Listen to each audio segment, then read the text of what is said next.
ہو گیا جی. تو اب کسی کے ذہن میں کوئی سوال ہو تو وہ کر. کیا عورتوں کو حفظ نہیں کرنا چاہیے؟ ان کا سوال یہ ہے کیا عورتوں کو حفظ نہیں کرنا چاہیے. بھائی بہت سے عالم جو ہیں منع کرتے ہیں، ویسے تو کوئی حرج نہیں حفظ کرنے میں، مگر کیونکہ انہیں تو محراب بھی سنانی ہوتی، دوسرے بھول جاتی ہیں. قرآن کی ایک آیت کا مفہوم بھی ہے، نبی نے بھی یہی بات فرمائی کہ جو قرآن کی آیت کا تو مفہوم یہ ہے کہ جو قرآن پڑھ کے بھول گیا وہ قیامت میں اندھا اٹھے گا.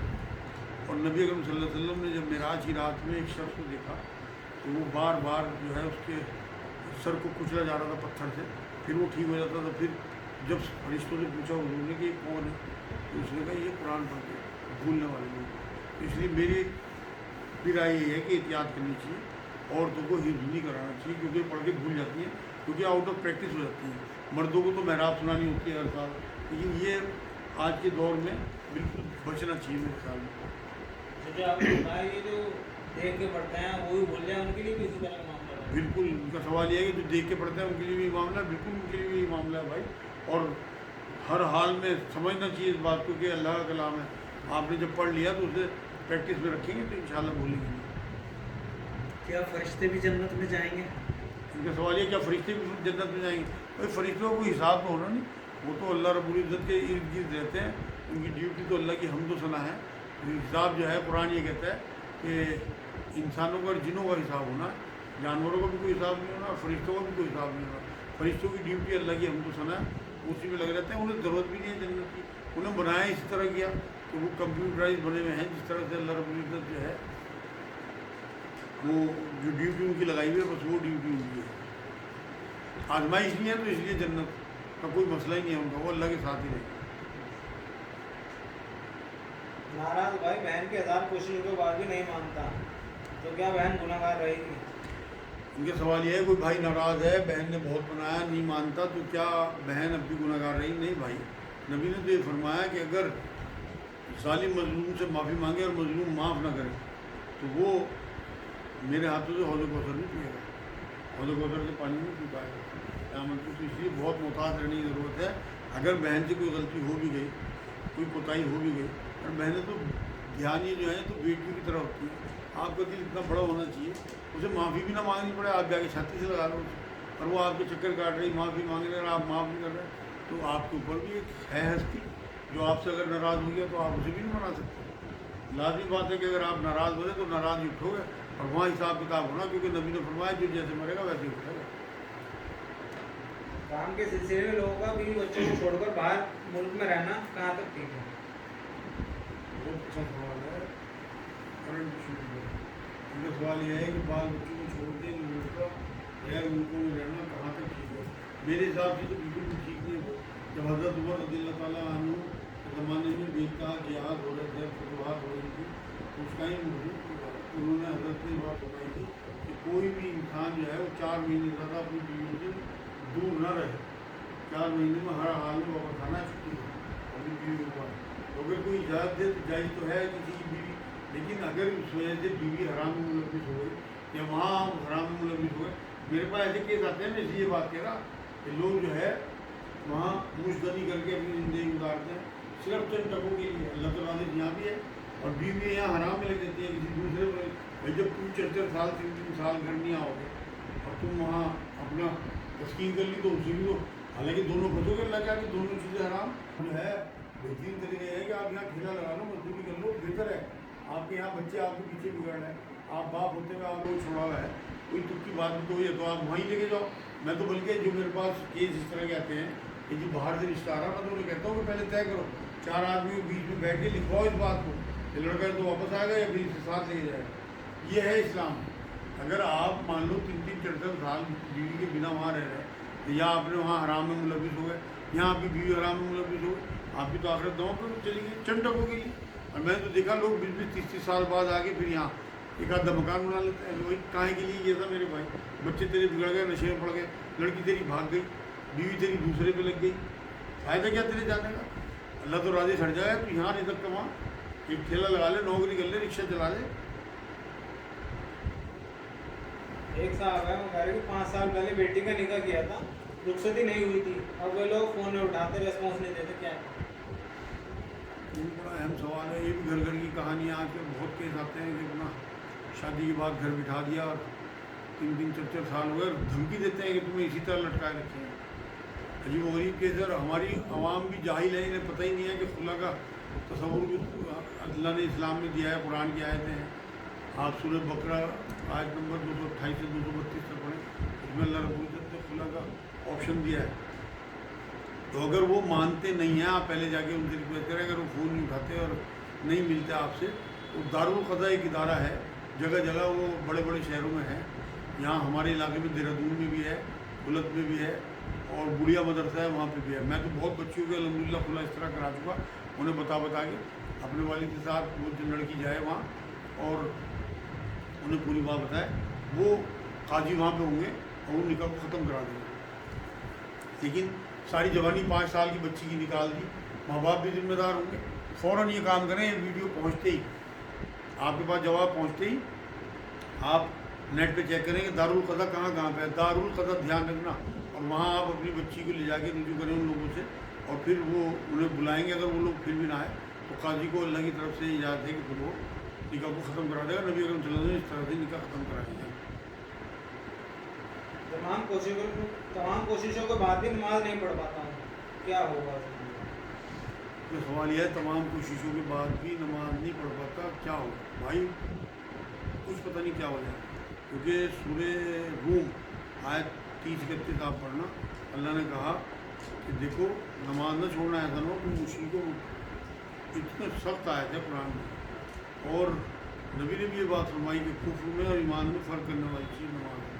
امید تو سن کے ہی بات کی عجیب لگتی ہے کہ لوگ کس طرح سے نماز چھوڑ دیتے ہیں. ایک ڈیوٹی ہے اللہ کی طرف سے 5 نمازوں کی. اللہ نے تو 50 دی تھی, رسول اللہ نے 5 کرا دی, اور یہ فرما دیا کہ جس نے 5 وقت پڑھ دی اسے 50 کا ثواب ملے. اس کے بعد بھی لوگ نماز چھوڑ دیتے. حضرت عمر رضی اللہ تعالیٰ عنہ جب ان کو شہید کیا گیا نا, ان کو بھالا مارا گیا, وہ جو ہے نماز اس کے بعد بھی اسی زخمی حالت میں نماز پوری کی, اور جب بے ہوش ہو گئے اور نماز کا ٹائم ہونے والا تھا تو انہیں ہلایا گیا, تو ان کے منہ سے الفاظ نکلے کہ اللہ اگر یہ زخم میری موت کا باعث بننے والے ہیں تو میری کسی بھی نماز سے پہلے مجھے بلا لینا اپنے پاس, میری کوئی نماز جو ہے وہ خراب نہ ہو, ضائع نہ ہو. دیکھو کتنی فکر تھی ان لوگوں.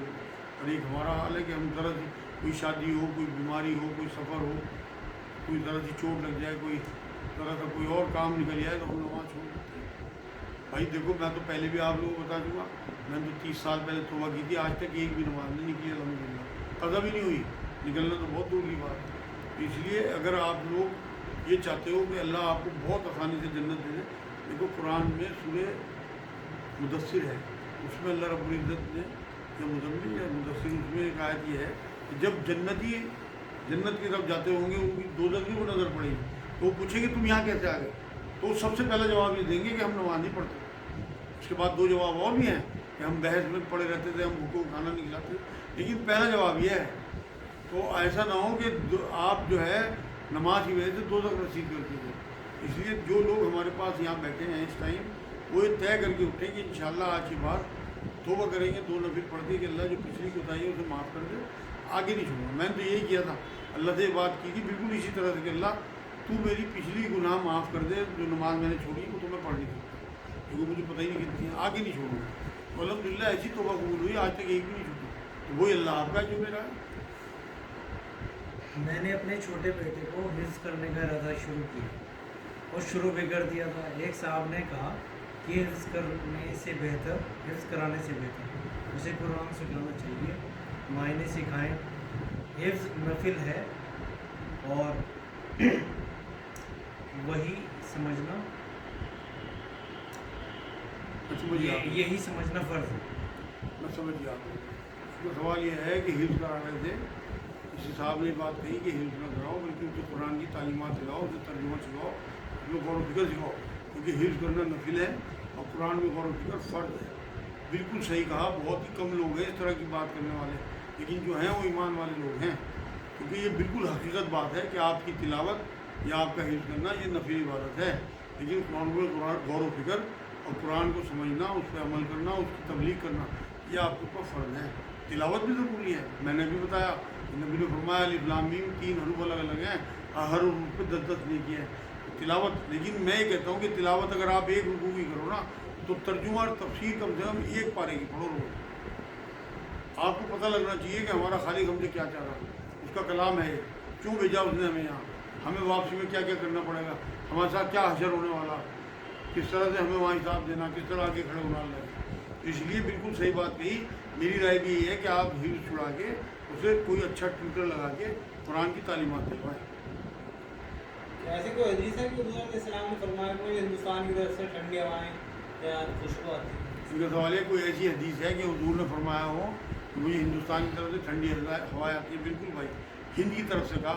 हिंद ये सिर्फ हिंदुस्तान नहीं है, इनका पूरा इलाका ये जो था ना, श्रीलंका, भूटान और ये अफ़गानिस्तान, पाकिस्तान, बांग्लादेश, सारा इलाका जो है नबी अकरम सल्लल्लाहु अलैहि वसल्लम के ज़माने में एक ही था। हुजूर ने फरमाया कि मुझे उधर से ठंडी हवाएं आती हैं।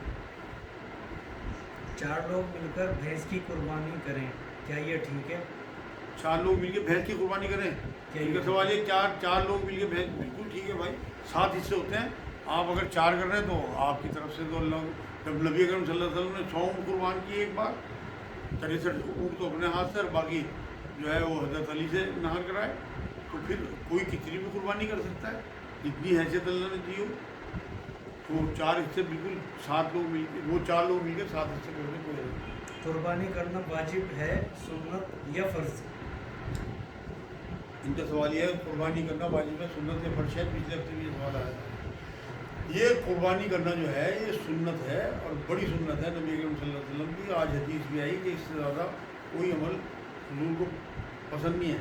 ये जो हमारे हनफी हजरात हैं ये तो इसे वाजिबात में कहते हैं, मगर क्योंकि हज़रत अबू बकर, हज़रत उमर रज़ियल्लाहु ताला अन्हु का ये अमल मिलता है कि ये कभी कभी कुर्बानी छोड़ दिया करते हैं कि कहीं ये बिल्कुल वाजिबात में ना हो जाए, तो इसलिए इसे सुन्नत मौक़ता ज़रूर आप समझ के किया ज़रूर करें, क्योंकि इससे बड़ा अमल उस दिन कोई नहीं है। अगर आपको अल्लाह ने हैसियत दी और उस दिन आप अल्लाह से अपने गुनाह माफ़ करा सकते हो कि भेड़ या बकरी के बालों के बराबर भी जो आज हदीस है, तो इससे बड़ी क्या बात होगी यार। मेरे नज़दीक तो मैं तो जब से होश संभाला आज तक छोड़ी नहीं भाई। देखो जब हैसियत दी थी जब तो मुझे पता नहीं लगी, उसके बाद कभी नहीं अल्हम्दुलिल्लाह छोड़ी, इसलिए छोड़नी नहीं चाहिए और ज़रूर करनी चाहिए। जब कुछ मुसलमान आज के वक्त में ऐसे भी कहते हैं और एक तो कि ये इतनी बड़ी कोई ज़रूरी चीज़ नहीं है आज के वक्त में। मुसलमानों को उस वक्त ज़रूरत थी, लेकिन आज ऐसी कोई ज़रूरत नहीं है। इनका सवाल ये है कि आज बहुत से लोग ये कहते हैं कि ऐसी कोई ज़रूरत नहीं है कुर्बानी की। बहुत से लोग ये कहते हैं, गलत कहते हैं भाई, बहुत ज़रूरत है। अपने जो आपके शार हैं, दीन की जो आपकी निशानियाँ हैं, उन्हें कायम रखना आपकी जिम्मेदारी है। तसलसल चला आ रहा है साल साल से, नबी अकरम सल्लल्लाहु अलैहि वसल्लम के ज़माने से नहीं, इब्राहीम अलैहिस्सलाम 4000 साल की तो तारीख यही है। इसलिए बिल्कुल आप किसी की बातों में ना हो, जिसकी हैसियत हो वो ज़रूर कुर्बानी करे। उस दिन खून बहाना जो है अपने लिए सादत की बात समझे, किसी की बातों में नहीं आना। वैसे जितनी मर्जी चैरिटी करो आप देखो ना, आपकी अपनी शादी में तो आप 10-10 लाख लगाते हो, जहाँ अल्लाह के लिए 25,000 का बकरा कुर्बान करने का मामला है तो इसे जो है ये ज़रूरी नहीं है, या गरीबों को बांट दो इसे।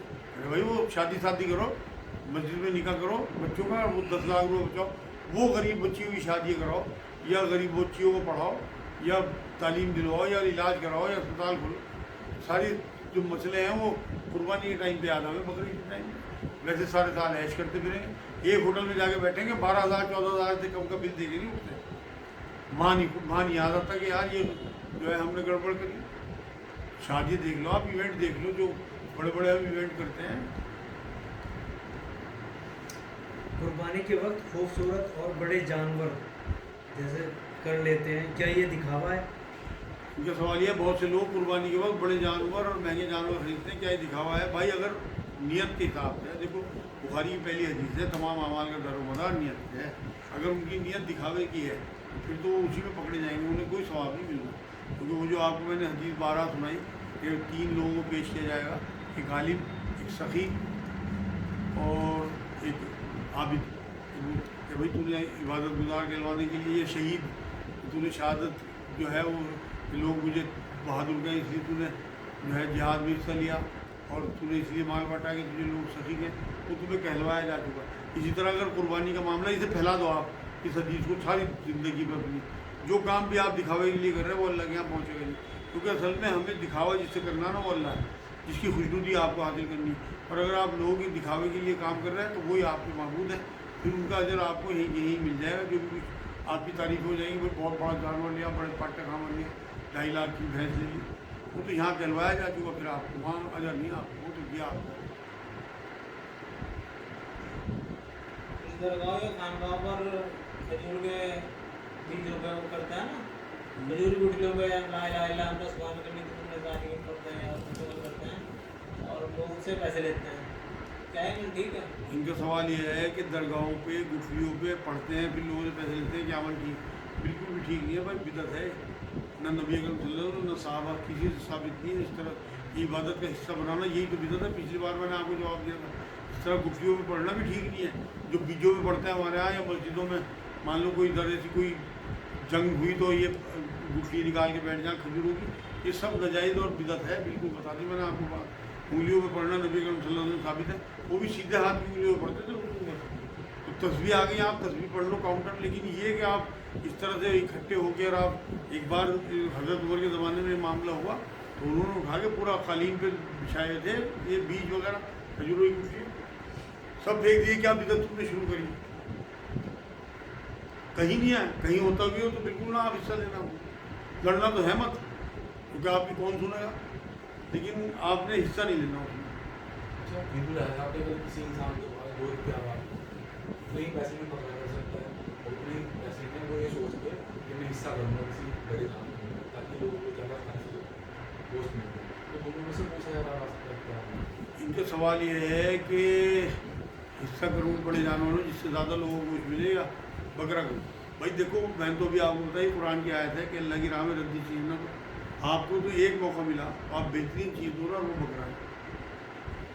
नबी अकरम सल्लल्लाहु अलैहि वसल्लम की सुन्नत है दुम्बा करना है, दुम्बा करो आप, वो बकरा करो और अल्लाह की राह में वो बकरा का गोश्त बांटो ना, आप पावर दो चाहे गरीब हो, देखो खुश हो जाएंगे। आप 1 किलो भैंस दे रहे हैं और 1 किलो भैंस का गोश्त दिया आपने, उन्हें सारी उम्र भैंस, उन्हें सारे साल भैंस तो खाने को मिल ही जाती है, बकरा कभी नहीं। आप 200 ग्राम की, मैं तो ऐसे ही करता हूँ कि बकरों की 250-250 ग्राम की पूड़ियाँ बनाऊँ मैं, और ज़्यादा लोगों तक पहुँच देती है, जिन्हें नसीब ही नहीं होता बकरा। तो आप अल्लाह की राह में बढ़िया चीज़ दो और लोगों को भी बढ़िया चीज़ खिलाओ। आप बार बार अपने दोस्तों का जिक्र क्यों करते हैं? ऐसा दोस्तों इनका सवाल यह है कि आप बार बार अपने उस्तादों का जिक्र क्यों करते हैं? भाई मेरे जो उस्ताद हैं उनके एहसान है मेरे ऊपर, मुझे दीन उनके ज़रिए पहुंचा, और मेरे सबसे बड़े उस्ताद नबी अकरम सल्लल्लाहु अलैहि वसल्लम है, इसीलिए सबसे ज़्यादा जिक्र मैं उनका करता हूँ। उसके बाद फिर मेरे जो चंद उस्ताद हैं, 8-10 हैं, वो उनका जिक्र मैं बारहा इसीलिए करता रहता हूँ। एक तारिक अब्दुल्ला साहब हैं, एक इरफान साहब हैं, एक प्रोफेसर अहमद रफ़ीक हैं, एक वासिफ़ अली वासिफ़ हैं, एक करीम पारेख साहब हैं, एक डॉक्टर इसरार अहमद हैं, ये मुफ्ती मुज़फ़्फ़र हुसैन साहब, एक शाह अबरार साहब अरबी की, ये 8-10 लोग हैं जिनसे मैंने दीन सीखा। तो मैं मतलब एक तो मुझे ये लगता है कि भाई इनके एहसान मेरे ऊपर है। दूसरे, इनका जिक्र करने के पीछे एक मकसद ये भी है कि मैं अभी बहुत छोटा हूँ, तो इसलिए अपने बड़ों का जिक्र करते रहना चाहिए। किसी समय कोई तकब्बुर या इल्म का अपने कोई वो ना आ जाए मेरे अंदर, तो मैं बहुत कुछ जान गया, मैंने इन्हीं लोगों से सीखा। इसीलिए ये बात ज़रूरी है बताना लोगों को कि भाई मेरा अपना कोई इल्म नहीं है, इन ज़राए से मुझे नबी अकरम सल्लल्लाहु अलैहि वसल्लम, उसके बाद जो बाद के बंदे हैं, इन लोगों के ज़रिए मुझे दीन पहुँचा। तो इसलिए मैं बस एक एहसानमंद होने के नाते उन लोगों हुज़ूर इस्लाम के आखिरी खुतबे के मुतालिक 2 बातें आती हैं कि मैं तुम्हारे ये 2 चीज़ें छोड़ के जा रहा हूँ, कुरान और अहले बैत। कहीं जगह जिक्र आता है कुरान और मेरी सुन्नत, इनमें से कौन सी चीज़ सही? बहुत अच्छा सवाल किया इन्होंने। इनका सवाल यह है आखिरी खुतबे में, कोई तो कहता है कि कुरान और अहले बैत छोड़े जा रहा हूँ, इन्हें नहीं छोड़ोगे तो गुमराह नहीं होगे, और कुछ में है कुरान और मेरी सुन्नत। भाई 3 खुतबे हैं ये नबी अकरम सल्लल्लाहु अलैहि वसल्लम ने उस वक्त दिए, अलग अलग मौक़ों से। एक बड़ा खुतबा दिया, उसमें फरमाया कि मैं तुम्हारे बीच एक ऐसी चीज़ छोड़े जा रहा हूँ, अगर तुम उसे थामे रखोगे तो कभी गुमराह नहीं होगे, और वो अल्लाह की किताब है। ये है मेन खुतबा जो सबसे बड़े मजमे में 1.25 लाख के मजमे में उन्होंने दिया।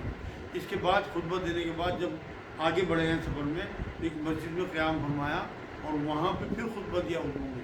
वहाँ ये फरमाया कि मैं तुम्हारे बीच 2 चीज़ें छोड़े जा रहा हूँ, अगर तुम इन्हें थामे रखोगे तो तुम गुमराह नहीं होगे, एक अल्लाह की किताब और एक मेरी सुन्नत। उसके बाद फिर आगे बढ़े आराम करने के बाद, और फिर एक और जगह क़याम फरमाया, पड़ाव डाला, सहाबा किराम साथ थे बहुत सारे, वहाँ फिर एक खुतबा दिया, اور اس میں پھر یہ جملہ بھی جڑا کہ میں تمہارے بیچ دو چیزیں چھوڑے جا رہا ہوں، اگر تم انہیں تھامے رکھو گے تو تم گمراہ نہیں ہوگے، ایک اللہ کی کتاب اور ایک میرے اہل بیت کی کتاب۔ تو یہ الگ الگ تین خطبے ہیں، لوگوں کو سمجھ ہی نہیں ہے اس بات کی، پڑھتے تو ہیں نہیں۔ تو یہ آج آپ نے بہت اچھا سوال کر لیا کہ کھل گئی بات۔ تو یہ تینوں چیزیں نبی اکرم صلی اللہ علیہ وسلم نے بتائی ہوئی ہیں، کوئی کنٹراڈکشن نہیں ہے اس میں، اور تینوں چیزوں میں کامن سب سے پہلے اللہ کی کتاب، اور باقی چیزیں بھی اہمیت کی حامل ہیں، نبی کی سنت ہو، نبی کے اہل بیت ہو اور نبی کی کتاب ہو، ساری ہمارے لیے بہترین ہیں۔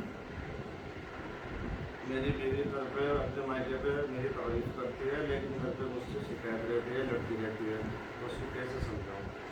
ان کا سوال یہ ہے کہ بیوی جو ہے مائکے میں تو اپنی ان کی تعریف کرتی ہے اور گھر پہ ان سے لڑتی ہے، تو اسے کیسے سمجھاؤں؟ بھائی پیار سے سمجھاؤ، یہ تو بہت بڑی بات ہے کہ وہ آپ اپنے مائکے میں آپ کی عزت کرا رہی، یہ ذمہ داری ہوتی ہے بیوی کی کہ اپنے مائکے میں اپنے شوہر کی عزت کرائے، اور شوہر کی ذمہ داری ہوتی ہے کہ اپنے گھر میں اپنی بیوی کی عزت کرائے۔ آج تو یہ ہے نا کہ شوہر چاہتا ہے کہ میری تو مائکے میں عزت ہو، اور اپنے گھر میں وہ ماں بہنوں کی سن کے بیوی پہ ظلم کرتے ہیں، یہ بالکل ناجائز اور حرام ہے۔ ظلم جو ہے وہ اسلام میں ہے نہیں اس طرح سے۔ تو آپ اپنی بیوی کو اس بات کو سمجھائیں کہ گھر میں کل سے رزق روزی محبت برکت سب چیزیں اڑ جاتی ہیں، اس لیے کیونکہ قرآن میں اللہ نے سورہ روم آیت نمبر 21 یہ بات کہی کہ میں نے عورت اور مرد میں میاں بیوی میں سکون، ہمدردی اور محبت رکھ دی۔ تو قرآن کی اس آیت کی خلاف ورزی ہو رہی ہے اگر آپس میں آپ لڑ رہے ہیں۔ آپ ایسا بھی کریں کہ 1000 بار یا بلی پڑھ کے جمعرات کی رات کو اپنی وائف کے لیے دعا کریں اللہ اسے عقل دے دے، یہ لڑنا بند کر دے۔ کوئی کمی آپ کی طرف سے ہو تو اسے دور کرنے کی کوشش کریں، کیونکہ نبی اکرم صلی اللہ علیہ وسلم تو اپنی بیویوں کو برداشت کرتے تھے اور مسکرا دیتے تھے۔ والدہ کی گردن میں 20 سال سے رسولی ہے، ڈاکٹر نے آپریشن کا رسک بتایا کہ آپریشن سے خطرہ ہے جان میں، نلی پہ ہے گردن، سانس کی نلی۔ کیونکہ سوال یہ ہے سانس کی نلی پہ رسولی ہے والدہ کی، ڈاکٹر اس کی بتا رہے ہیں آپریشن کو کیا کریں؟ بھائی ایک تو آپ ایک تک ملنگی آتی ہے، 1 چمچ تک ملنگی دن میں کسی بھی ٹائم سادے پانی سے لیں، اور 3 انجی صبح کو نہار منہ لے دیں، اور کشتے شیری کوٹ مٹی جو کہلاتی ہے پسی ہوئی، اور کلونجی پسی ہوئی، اور مہندی کے پتے، ان تینوں چیزوں کو برابر مقدار میں ملا لیں اور پیس لیں انہیں، اور آدھا چمچ دن میں 3 بار انہیں آپ دینا شروع کر دیں، انشاءاللہ رسولی بالکل ختم ہو جائے گی۔ ان سے کہنا یا رحمان یا رحیم یا اللہ کم سے کم 300 بار پڑھیں، 40 بار لا الہ الا اللہ سبحان اللہ۔ ہرپیس کا علاج بتائیں ایلوپیتھی کے علاوہ؟ کیونکہ سوال یہ ہرپیس کا علاج بتایا ایلوپیتھک کے علاوہ۔ ہرپیس کے لیے آپ کو ایک تو سونف کا رس پینا چاہیے، عرق بادیان بھی کہلاتا ہے، ہمدرد کا بھی آتا ہے اور کمپنیوں کا بھی آتا ہے، 1/8 حصہ گلاس، چوتھائی سے بھی آتا، دن میں 3-4 بار آپ وہ عرق بادیان پئیں۔ ایک مسور آتے ہیں کالے مسور جو گرمیوں میں آپ دال کے طور پہ کھاتے ہیں، اسے آپ رات کو بھگو دیں سرکے میں، اور صبح کو انہیں پیس لیں، اور پیس کے وہ ہر پیس کی جگہ پہ لگائیں جہاں مرچیں لگتی ہیں۔ تیسرا کام آپ یہ کریں کہ 3 حصے جو ہے وہ سرسوں کا تیل اور 1 حصہ مٹی کا تیل، وہ بھی آپ بنا کے رکھ لیں کسی کانچ کی بوتل میں، اور نہانے کے بعد آپ وہ ضرور لگایا کریں، دن میں 2-3 بار لگا لیں، 4-5 دن میں ہر پیس ختم ہو جائے گا انشاءاللہ۔ اور یا سلام یا اللہ پڑھیں زیادہ زیادہ۔ ایک گورنمنٹ کی اسکیم ہے لاڈلی لکشمی بہنا یوجنا سے پیسے لینا ٹھیک ہے؟ کیونکہ سوال یہ ہے گورنمنٹ کی اسکیم ہے لاڈلی بہنا لکشمی بہنا لکشمی، اچھا اس کی پیسے لینا ٹھیک ہے، بالکل ٹھیک ہے، اگر اس میں بیاج نہیں ہے، چھوٹ نہیں ہے، اگر وہ آپ کو کسی یوجنا کے تحت دے رہے ہیں، آپ کے ٹیکسوں سے ہی تو دے رہے ہیں، گورنمنٹ آپ کے ٹیکسوں سے ہی اس طرح کی وہ نکالتی ہے اسکیمیں، بالکل آپ کے لیے جائز ہے۔ قرآن میں ہے کہ تم اپنے دین میں غلو مت کرنا، غلو ہاں اسی طرح کچھ لون بھی آ رہا ہے جس میں سبسڈی دیتی ہے گورنمنٹ میں، بیاج نہیں ہوتا۔ ان کے سوال یہ ہے وہ لون بھی آ رہے ہیں جن میں سبسڈی دیتی ہے گورنمنٹ، اس میں بیاج نہیں ہوتا، وہ بھائی اس میں بیاج ہوتا ہے، آپ لکھ کے دیتے ہو کہ اگر ہم نے ٹائم پہ نہ دیا تو پھر ہم یہ بیاج دیں گے، اور اگر ہم نے ٹائم پہ دے دیا تو سبسڈی ملے گی۔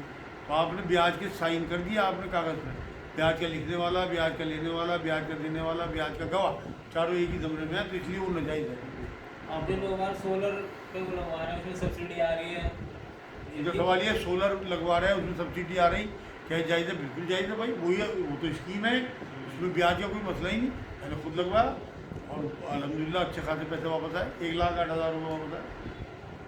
یہ نماز کے بعد تو سر ہاتھ رکھ کے پڑھتے ہیں، کیا پڑھتے ہیں؟ ان کا سوال یہ ہے نماز کے بعد سر پہ ہاتھ رکھ کے جو پڑھتے ہیں وہ کیا پڑھتے ہیں؟ بھائی یا کبھی پڑھتے ہیں، کسی بزرگ کا بتایا ہوا ہے नबी का बताया हुआ नहीं है।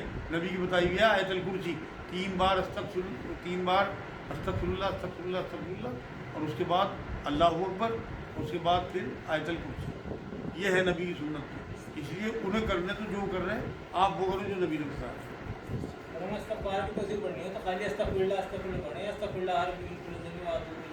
उनका सवाल ये अगर इस्तग़फ़ार की तस्वीर पढ़नी हो तो अस्तग़फिरुल्लाह पढ़ें या पूरा अस्तग़फिरुल्लाह रब्बी मिन कुल्ली ज़ंबि व अतूबु इलैह पूरा पढ़ेंगे तो ज़्यादा अजर मिलेगा। लेकिन पहले आप ये समझ लो इस्तग़फ़ार की तस्वीर से कुछ नहीं होने वाला।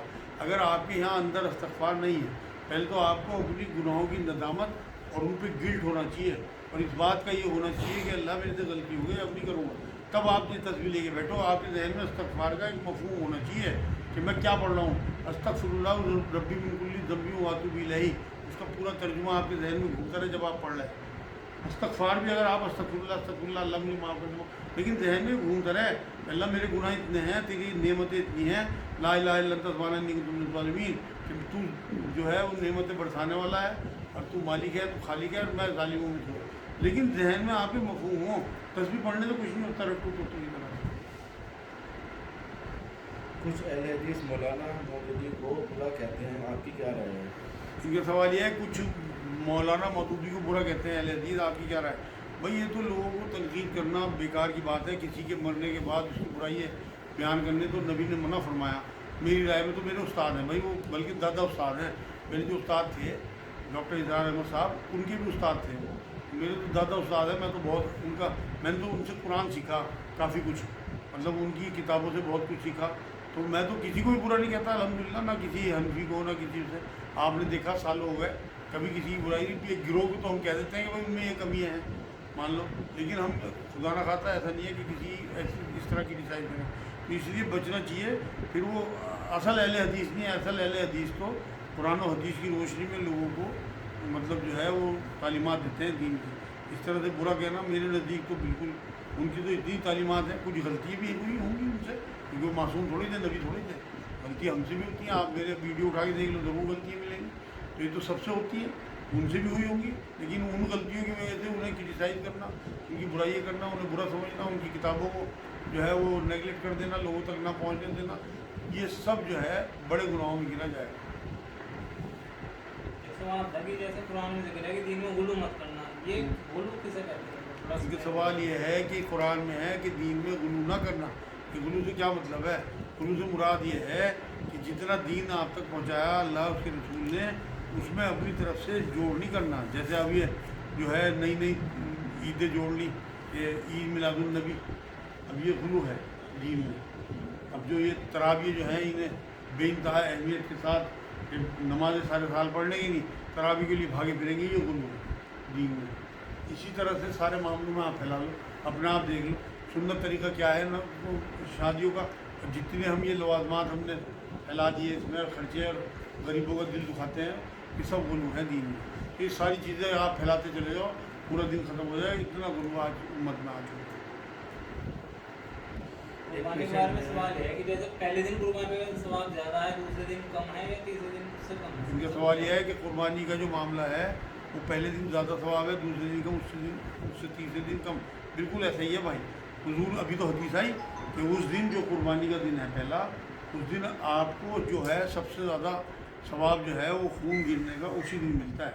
उसके बाद अगले दिन भी आप कर सकते हैं, वो तो एक आपके ऊपर, क्योंकि जो है वो सुन्नत मौक़दा है तो आप अगले दिन भी आपको अजर मिलेगा। लेकिन जो अजर पहले दिन मिलेगा, जो नबी अकरम सल्लल्लाहु अलैहि वसल्लम की सुन्नत है वो पहले दिन की।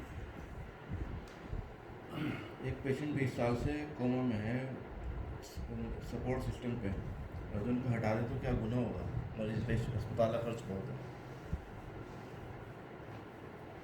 बड़ा अजीब गरीब सवाल है भाई ये तो। इनका सवाल ये है कोई पेशेंट 20 साल से कोमा में है, सांसें चल रही बस, तो लाइफ जो है सपोर्ट दे रखी है उन्हें, वेंटिलेटर वगैरह, तो क्या उसे हटा दें? खर्च बहुत है भाई। अगर वाकई आपके ऊपर खर्च बहुत है और आपकी हैसियत नहीं है तो आपको कर्ज लेके तो ये काम करना नहीं चाहिए। जितनी ज़िंदगी उसकी होगी वो उतना तो जिएगा। आप सपोर्ट हटा दोगे तब भी अल्लाह रब्बुल इज़्ज़त ने जितनी सांसें उसकी लिखी होंगी बिल्कुल। लेकिन अगर आपकी हैसियत है और आप खर्च बर्दार कर सकते हो तो अपने प्यारों के लिए ही आप कमाते हो तो वो लगा दो, और नहीं तो आपको बिल्कुल इजाज़त है अल्लाह की तरफ से, कोई गुनाह नहीं होगा आपके ऊपर। लेकिन अगर ये सब आपकी नीयत पे है, अगर आपकी नीयत ये है कि भाई इससे हमारी जान छूटे, तो 20 साल हो गए इसके चक्कर में हमें, और चाहे घर का कितने करीबी एक बार आगे आदमी तंग हो ही जाता है, तो फिर तो आप कातिलों में गिने जाओगे अगर आपने इस वजह से हटा दिया। लेकिन अगर आपकी हैसियत नहीं है और आप पे नहीं कर पा रहे हैं वो उसका बिल, तो फिर आपको बिल्कुल इजाज़त है कि आप उसका जो है वो सिस्टम हटा दो।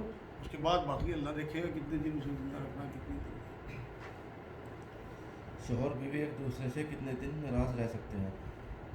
यार तुम क्यों पूछो ये सवाल हर बार? उनका सवाल ये है कि शौहर बीवी एक दूसरे से कितने दिन नाराज़ रह सकते हैं। भाई वैसे तो 5 मिनट भी नाराज़ नहीं रहना चाहिए। मैंने आपको आयत बताई, ये तो ऐसा रिश्ता अल्लाह रब्बुल इज़्ज़त ने शुरुआत इस कायनात की अल्लाह ने इसी रिश्ते से की। सबसे पहले आदम अलैहिस्सलाम और माँ हव्वा, और कुरान में कह दिया कि मैंने एक दूसरे में मोहब्बत हमदर्दी और सुकून रख दिया। आप पढ़ना, आज बड़ा मज़ा आता है उस आयत को पढ़ के, मुझे तो बहुत मज़ा आया उस आयत को पढ़ के। तो बिल्कुल भी नाराज़ नहीं होना चाहिए यार, कोई कमी है उसे दूर करें। आप यकीन करें मेरी शादी को लगभग 40 साल होने वाले हैं और 3-4 बार हमारा झगड़ा भी हुआ होगा। मैंने तो 15 मिनट में अपनी वाइफ से माफ़ी मांगी और ख़त्म। आपको मैं कैमरे पे बात बता रहा, अल्लाह को हाजिर नाज़िर जान के, मैंने आज तक अपनी बीवी को माफ़ी नहीं मांगनी थी।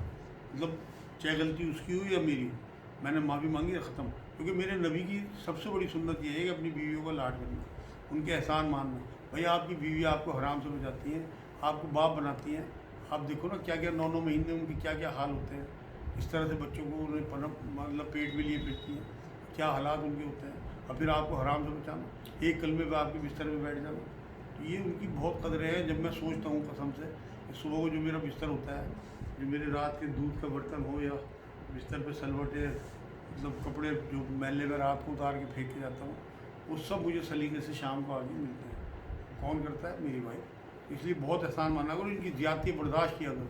नबी की बड़ी सुन्नत है। आप तो यकीन भी नहीं कर सकते कि हुजूर की बीवी उनके साथ सामने कैसी कैसी ज़्यादती कर जाती थी। एक बार तो आयशा रज़ियल्लाहु ताला अन्हा ने कोई ऐसी बात कही थी कि अबू बकर सिद्दीक़ बैठे थे कि वो मारने दौड़े उन्हें, तो हुजूर ने रोक दिया, अबू बकर वहीं रुक जा, ये मेरा मेरी बीवी का मामला है, तू नहीं बीच में आ सकता।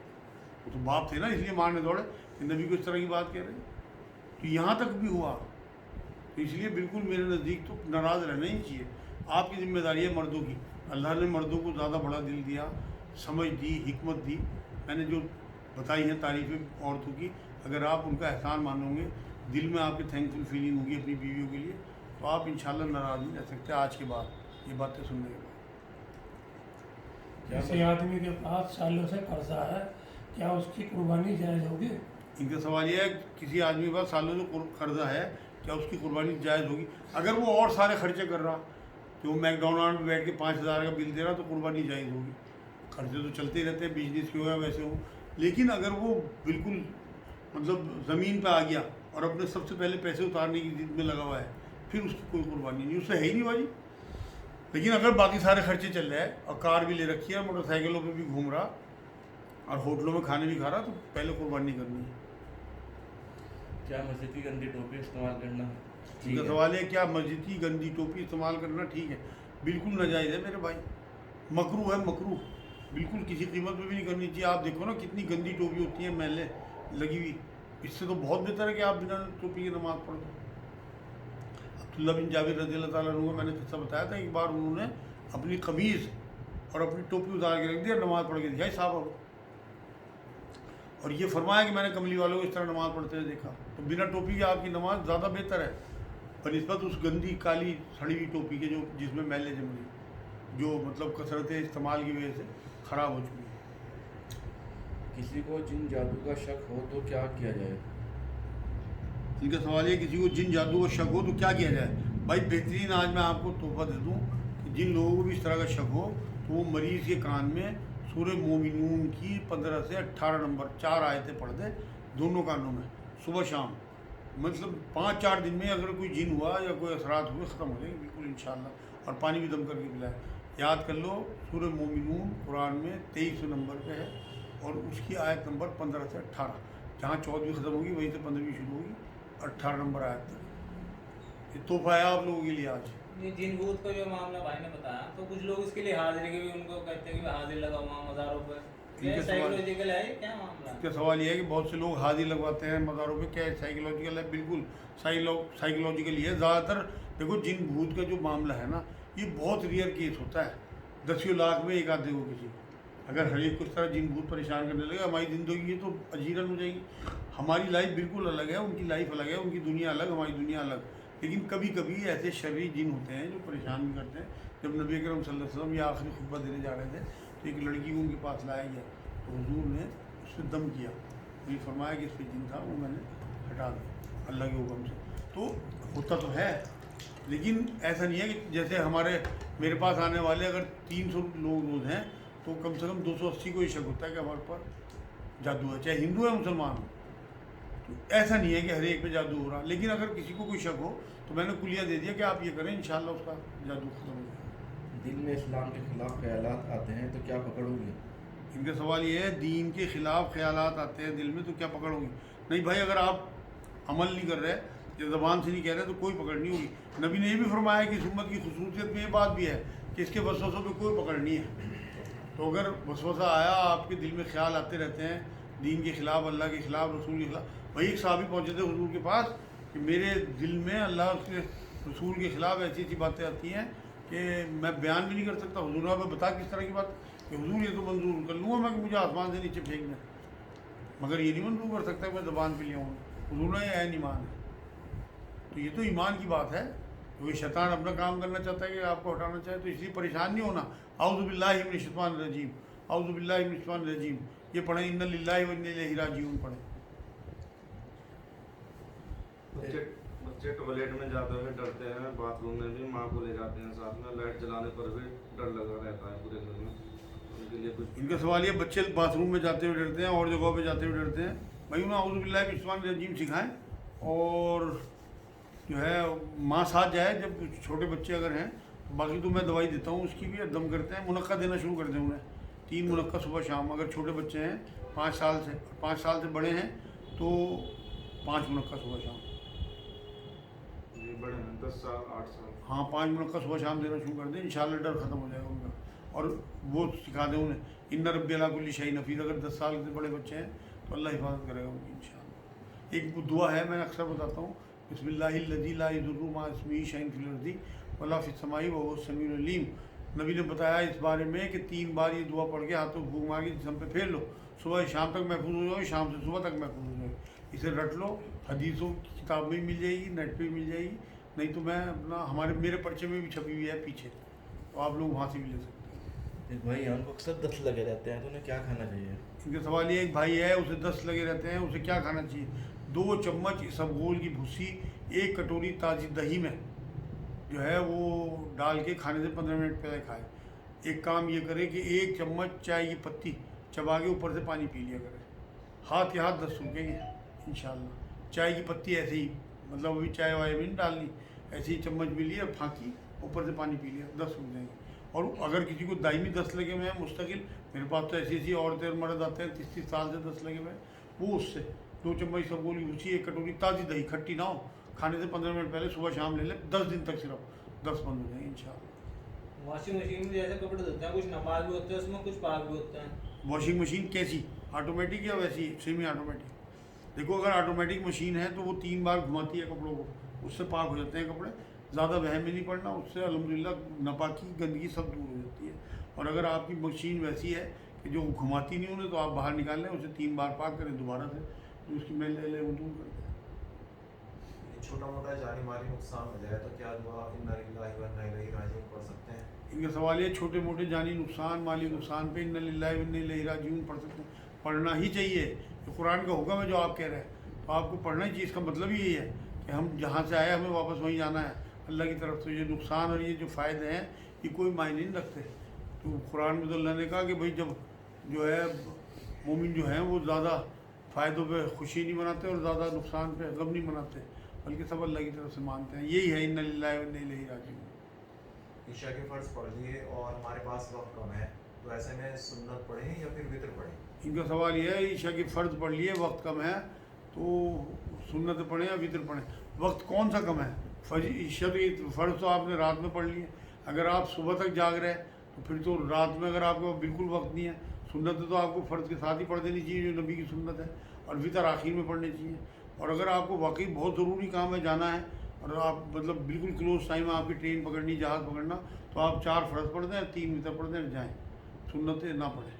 لیکن یہ کبھی ہو ایسا نہ ہو کہ آپ اسے معمول بنا لیں. اگر ہم کسی ہال میں جماعت کر رہے ہوں تو کیا وہاں اذان دینی ضروری ہے؟ ان کا سوال یہ ہے کہ کسی ہال میں جماعت کر رہے ہوں کہ اذان دینی ضروری ہے. بالکل دینی چاہیے. دیکھو ایک نبی کی حدیث یہ ملتی ہے کہ اللہ رحمت برسائے، برکت برسائے اس گڈریے پہ جو پہاڑ پہ اکیلا بکریاں چرانے گیا، اور جب نماز کا ٹائم ہوا تو اس نے اذان دی، اقامت کہی اور پھر نماز پڑھی. کمال کی حدیث ہے. اقامت بھی کہی خود ہی اکیلے نے. تو اس لیے بالکل اذان بھی دیں، اقامت بھی کریں اور پھر جماعت کریں. برکتیں رحمتیں اگر پانی اللہ کی. اچھا اسی حدیث کے اوپر ایک اہل حدیث عالم وہ کہہ رہے تھے کہ اللہ تعالیٰ فرشتوں کا نزول فرما دیتا ہے اس کے پیچھے. بالکل ہو سکتا ہے میرے بھائی، ہو سکتا ہے اس کے پیچھے فرشتے نماز پڑھتے ہو. آپ کی تہجد میں آپ یقین کرو کئی بار محسوس ہوتا ہے اس بات کا، جو تہجد پڑھنے والے لوگ ہیں کہ اللہ نے فرشتوں کی فوج پیچھے لگا رکھی ہے، وہ پڑھ رہے ہیں. یہ تہجد کی کتنے رکعت ہیں؟ تہجد کی کتنی رکعت ہیں ان کا سوال یہ. تہجد کی 8 رکعت ہیں بھائی. نبی اکرم صلی اللہ علیہ وسلم 11 رکعت پڑھتے تھے، 2 کر کے 10 اور پھر 1 وتر، یا 2 کر کے 8 پھر 3 وتر. تو یہ 11 رکعت ٹوٹل تہجد میں پڑھتے تھے نبی اکرم صلی اللہ علیہ وسلم. اس میں کم بڑھتی نہیں کر سکتے؟ ان کا سوال یہ اس میں کم بڑھتی نہیں کر سکتے. بالکل کر سکتے ہیں بھائی. آپ کا دل چاہ رہا کہ آپ خوب پڑھیں، وہ ٹائم ہی ایسا مانگنے کا اللہ کے آگے خوب پڑھیں، سنت یہ ہے. لیکن کم بھی پڑھ سکتے ہیں. مان لو اتنے کلوز ٹائم میں آپ کی آنکھ کھلی کے 5 ہی منٹ ہیں، آپ نے 1 منٹ میں وضو کرا، 2 منٹ میں 2 نفل پڑھے اور 2 منٹ میں وتر پڑھ دیے، ہو گیا آپ کی تہجد بھی ہو گیا، وتر بھی ہو گیا. الفاظ اور نیت کا سیم ہونا ضروری ہے. ان کا سوال یہ ہے الفاظ اور نیت کا سیم ہونا ضروری ہے. نیت کا تو کوئی مسئلہ ہی نہیں الفاظوں سے. کسی عبادت کی کوئی نیت نبی اکرم صلی اللہ علیہ وسلم نے سکھائی نہیں بالکل. کیونکہ نیت جو ہے نا وہ ارادہ ہے دل کا، دل کے ارادے کا نام نیت ہے. تو آپ نے زور کی نیت کری کہ میں زور پڑھنے جا رہا ہوں، کہیں ضرورت نہیں ہے کہ 4 رکعت نفل امام کے پیچھے منہ کعبہ شریف کی طرح فلاں جگہ کھڑا فلاں مسجد میں، کہیں نہیں. آپ جا کے اللہ اکبر کو آپ کی نیت ہو گئی. بلکہ ایک بار ایک آیت کے بارے میں ضرور تلقین فرمائی تھی، انی وجہت وجہی للذی فطر السماوات والارض حنیفا وما انا من المشرکین، سورہ نام آیت 79. تو یہ تو آپ رٹ لو. یہ ابراہیم علیہ السلام کی دعا ہے کہ اللہ میں بالکل سیدھا تیری راہ پہ کھڑا اور میں مشرکوں میں سے نہیں ہوں. اس کا مفہوم ہے آیت میں. تو باقی نیت کوئی نہیں بتائی نبی اکرم صلی اللہ علیہ وسلم نے. تو اس لیے الفاظ کچھ ہی یہ سکھاتے ہیں ہمارے علماء دین، وہ بچوں کو سکھانے کے لیے ہوتے ہیں الفاظ. یہاں بڑا 70 سال کا 80 سال کا بڈھا بھی کھڑا ہوا یہی کر رہا، منہ میرا کعبہ شریف کی طرح 4 رکعت اللہ کے الفاظ سے فلاں کے واسطے پتہ نہیں کیا کیا. ابے بھائی تو نے تو ثنا ہی نکال دی، الحمد شریف ہی نکال دی، تیری نماز کہاں سے ہو جائے گی؟ یہ میرا سوال اس طرح سے تھا وہ کہ کئی بار ایسا ہوتا ہے نا، ہم نے کسی کو السلام علیکم، کئی لوگ نہیں کر پاتے صحیح سے، ان کے منہ سے نکل گیا السلام علیکم، لیکن نیت ان کی تھی سلام کرنے کی. ہاں اچھی نیت تھی. تو اس کے بالکل الفاظ اثرات چھوڑیں گے. دیکھو جی کوشش یہی کریں کہ آپ الفاظ پورے استعمال کریں، کیونکہ اصل میں ایک خطرہ اس میں یہ ہے کہ یہ ان کی سنت ہے جو اللہ کے رسول کے دشمن تھے، اور وہ اس طرح سے سلام کرتے تھے رسول پاک کو. ایک بار تو حضرت عائشہ رضی اللہ تعالیٰ عنہ کو غصہ آ گیا، تو پھر حضور نے انہیں ٹوکا بھی کہ تجھے اتنے سخت الفاظ نہیں کہنے چاہیے. تو ہمیں اس سے بچنا ہے کہ ان کی سنت نہ ادا ہو جائے. نیت ہماری درست ہو تب بھی پھر بھی ہمیں الفاظوں سے بچنا چاہیے. اصل میں آپ دیکھو نا، آپ نے مان لو کوئی غلط لفظ استعمال کر لیا قرآن کا، وہی مفہوم بدل جائے گا. نہیں اگر نیت ہی نہ ہو اس میں، نیت نہ ہو تب بھی مفہوم بدل جائے گا. اب نیت کس کی ہوتی ہے کہ وہ غلط پڑھے، لیکن اگر آپ نے غلط پڑھ دیا تو اس کا مفہوم بدلا اور آپ کا جو ہے وہ اجر ختم ہوا. تو اس لیے آپ دھیان رکھیں نا، آپ جب آپ سلام کر رہے ہیں، سلامتی بھیج رہے ہیں، وہ تو ایک دعا ہے. تو دعا طریقے سے یہ تو ہے السلام علیکم. بھائی کہاں جانا تجھے یار، ایک سیکنڈ اور لگا دے اس میں، السلام علیکم، اس میں السلام علیکم بھائی 2 سیکنڈ کا بھی فرق نہیں پڑتا. تو یہ تو اصل میں خوبصورت بنانا ہے نا کسی بھی چیز کو. اور اسلام جو ہے یہ حسن کا مذہب ہے، احسان کا، مطلب اس میں خوبصورتی چاہیے، کوالٹی. کیا مرد چھپ کر دوسرے نکاح کر سکتے ہیں؟ یار کیا ہو گیا تمہیں؟ ان کا سوال یہ ہے کہ کیا مرد چھپ کے دوسرا نکاح کر سکتا ہے؟ ہاں بھائی، چھپ کے سے مراد یہ ہے کہ باقی اس کے دوستوں کو پتہ ہو، بیوی سے چھپا کے کر سکتا ہے، بیوی کی اجازت کی ضرورت نہیں ہے، مگر بچنا چاہیے. حضور نے فرمایا نکاح کا عام اعلان کرو. اصل میں ایک خطرہ اس میں یہ بھی ہے نا کہ مان لو انہوں نے نکاح کیا، اگلے دن اس کی ڈیتھ ہو گئی، لوگوں کو پتہ ہی نہیں اس نے چھپ کے نکاح کر رکھا، وہ تو محروم ہو گئی بیچاری اس کی جائیداد سے یا اس کے جو بھی حقوق تھے. تو اس لیے بچنا چاہیے، بتا کے نکاح کرے. بھائی اتنی جرت ہونی چاہیے، یا پھر ایک ہی بیوی پہ اپنا पर मामला रखे, लेकिन अगर उसे करना है तो बिल्कुल ऐलान से करे। तो मेरे नज़दीक तो ज़्यादा अच्छी बात यह है कि बाऐलान नहीं करे। हो गया भाई, मेरे ख्याल टाइम ज़्यादा हो गया। हाँ हुसैन भाई ने जो हदीस बयान की उसमें तो एक हदीस में है कि आप वसल्लम ने फरमाया कि मैं तुम्हारे बीच दो चीज़ें छोड़ के जा रहा हूँ, एक अल्लाह की किताब उसको मजबूती से थाम के रखना, और एक अपने अहले बैत उनका ख्याल रखना, उनका अदब और एहतराम करना। चलो फिर एक दूसरी हदीस है उसमें आप वसल्लम फरमाते हैं कि मैं तुम्हारे बीच दो चीज़ें छोड़ के जा रहा हूँ, एक अपनी सुन्नत और एक मेरे खुलफाए राशिदीन की सुन्नत। उसको अपने दांतों से अपने जबड़ों से, तो हदीस का मफहूम है कि दबा के रखना। तो अहले तशय्युअ भाई जो हैं उनको ये वाला खुतबा तो दिखाई देता है, वो दूसरा खुतबा क्यों नहीं दिखाई देता? असल में वो खुतबा नहीं है ना, वो हदीस है जो आप बता रहे हैं कि मैं मेरी सुन्नतें जो हैं और खुलफाए राशिदीन की सुन्नतें, अगर इन पे चलते रहोगे तो तुम गुमराह नहीं होंगे। ये खुतबे में नहीं है, जो आखिरी खुतबे 3 है ना, उनमें से नहीं है ये बात। ये नबी ने वैसे फरमाई, क्योंकि उन तीनों खुतबों में तो एक कॉमन बात अल्लाह की किताब है, तो इसलिए ये अलग हदीस है जो आप बता रहे हैं, ये हदीस। लेकिन वो तो अपने मतलब ही देखेंगे ना भाई, उनको तो दुश्मनी है मोल लेनी है, इन्हें सुन्नियों को शियाओं से, शियाओं को सुन्नियों से।